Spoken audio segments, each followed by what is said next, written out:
communauté Super 113 francophone, c'est Matt et j'espère que vous allez bien. Parce que moi, je suis en vacances et ça va plutôt pas mal. Aujourd'hui, j'ai envie de vous parler des petits moddings que j'ai effectués sur le vélo.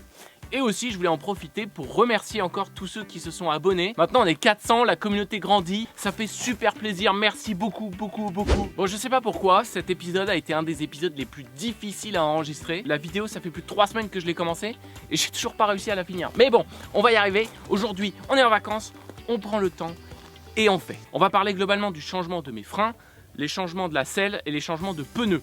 Et les pneus, je pense que ça va être le plus intéressant.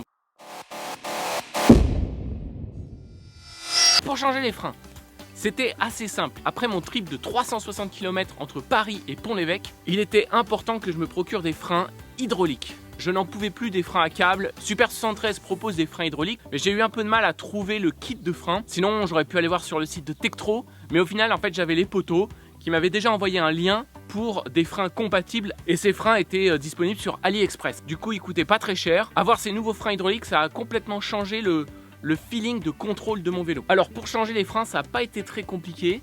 Il suffisait d'enlever les poignées. Alors s'il vous plaît, ne faites pas la méthode Parker, parce que je comprends pas. Parker, il a proposé 2 méthodes qui sont complètement invraisemblables pour des personnes normales. C'est-à-dire soit il te dit bah vas-y prends ton cutter et tu le défonces. Pourquoi? Je veux dire, même si tu veux le changer, t'es pas obligé de défoncer l'ancien quoi. Ou alors il a dit ouais tu prends un compresseur et tu pousses et tu... Mais qui a un compresseur chez lui pour pouvoir faire ça? Personne. La méthode la plus simple, je l'appelle la méthode du col roulé. Et tu roules, et tu roules, et tu roules, et ça sort. Voilà. Alors c'est un peu compliqué, mais ça marche.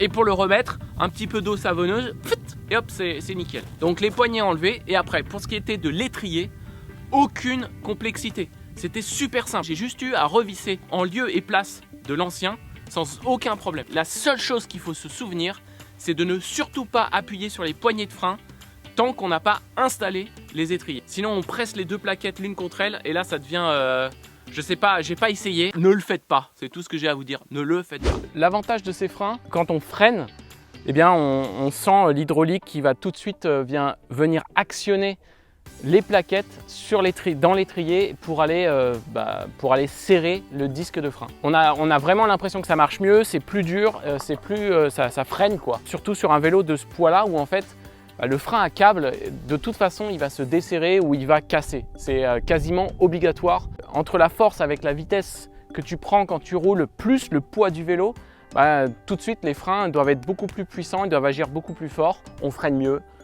Je vous conseille les freins hydrauliques. Même des versions sur AliExpress, ça marche nickel.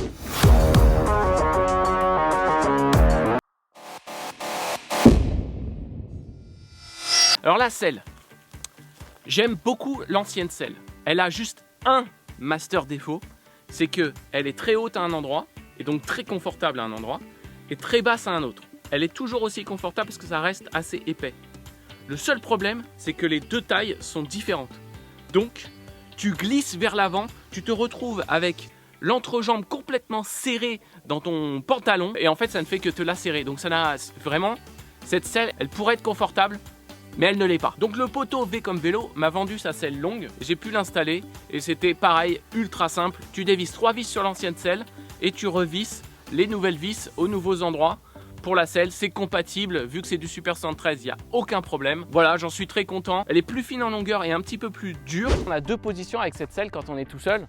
Soit on se met loin et du coup, on profite de la partie la plus rembourrée du siège et on a quelque chose d'aussi confortable que l'ancienne, sans avoir le côté je glisse vers l'avant. Et du coup, on est avec les jambes bien tendues, les bras bien tendus. On est un peu comme en Harley Davidson. Et puis sinon, on a comme d'habitude assez proche des pédales avec une selle qui est un petit peu plus fine. On va plus ressentir les trous dans la route, mais il y a des chances que les pneus que j'ai mis aujourd'hui accentuent cet effet de ressenti de chaque petit trou qu'il pourrait y avoir dans la route. Par contre, quand on est sur du bitume, là les pneus réagissent très bien et du coup la selle est très confortable, peu importe l'endroit où on se trouve sur la selle. Et bien entendu, l'avantage de cette selle, c'est qu'on peut prendre quelqu'un derrière soi.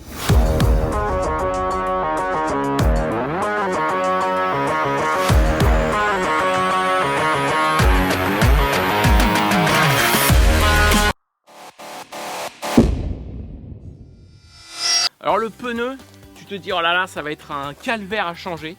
Et c'est pareil, C'était pas si compliqué que ça. Et d'ailleurs, j'ai utilisé la méthode que Super 73 EU nous proposait, c'est-à-dire que j'ai d'abord baissé tout ce que je pouvais sur le guidon et je l'ai retourné et j'ai travaillé avec le vélo à l'envers. Après, j'ai enlevé les 2 écrous de chaque côté des roues. Pour la roue avant, c'était super simple, tu dévisses et après tu peux enlever la roue, il n'y a aucun blocage. Pour la roue arrière, les écrous sont un peu plus gros, c'est pareil, on dévisse.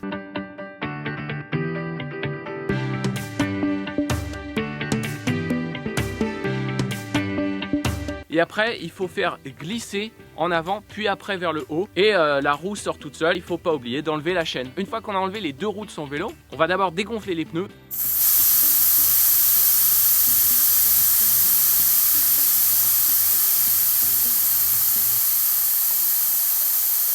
Et ensuite, on va utiliser notre petit outil pour enlever le pneu. Et ça se fait pareil, très facilement, sans aucun problème. En tout cas, moi, j'en ai pas eu. Il faut prendre son temps, il faut y aller doucement. Et hop, ça vient tout seul. Donc je suis assez content parce que j'ai pu changer mes pneus. Comme on avait pu le voir d'ailleurs pendant mon voyage, les pneus avaient quelques petites égratignures, ils avaient même quelques petites coupures. Et là j'ai pu changer avec les V-Tire, pareil que V comme vélo m'a envoyé. Et ces pneus, mine de rien, ils changent énormément le feeling qu'on a sur la route. Il y a moins de pression dans ces pneus. On est à 1,4 bar alors que les autres on était à 2 bars. Il y a un peu moins de suspension d'une certaine manière. Petit test en vidéo. Par exemple, là, je suis sur le bitume. En fait, c'est beaucoup plus adhérent. Et aussi, ce qui se passe, c'est quand on est dans les graviers, on le ressent beaucoup plus qu'avec les pneus précédents. Voilà, j'espère que cette vidéo vous a plu. N'hésitez pas à lâcher un gros pouce bleu, à vous abonner. Et puis comme ça, on sera 500 et on pourra se faire un master meet-up. Et puis merci encore. Et je vous revois dans une prochaine vidéo. Ciao. Et bonnes vacances!